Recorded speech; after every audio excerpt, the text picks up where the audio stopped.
دوڑتا چلا آتا ہے، اور اسی نے سورج اور چاند اور ستاروں کو پیدا کیا، سب اس کے حکم کے مطابق کام میں لگے ہوئے ہیں۔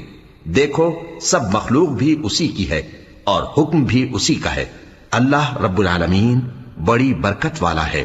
لوگوں اپنے پروردگار سے عاجزی سے اور چپکے چپکے دعائیں مانگا کرو، وہ حد سے بڑھنے والوں کو دوست نہیں رکھتا، اور ملک میں اصلاح کے بعد خرابی نہ کرنا، اور اللہ سے خوف رکھتے ہوئے اور امید رکھ کر دعائیں مانگتے رہنا۔ کچھ شک نہیں کہ اللہ کی رحمت نیکی کرنے والوں سے قریب ہے، اور وہی تو ہے جو اپنی رحمت یعنی بارش سے پہلے ہواؤں کو خوشخبری بنا کر بھیجتا ہے، یہاں تک کہ جب وہ بھاری بھاری بادلوں کو اٹھا لاتی ہے تو ہم اس کو ایک مری ہوئی بستی کی طرف ہانک دیتے ہیں، پھر بادل سے بارش برساتے ہیں، پھر بارش سے ہر طرح کے پھل پیدا کرتے ہیں۔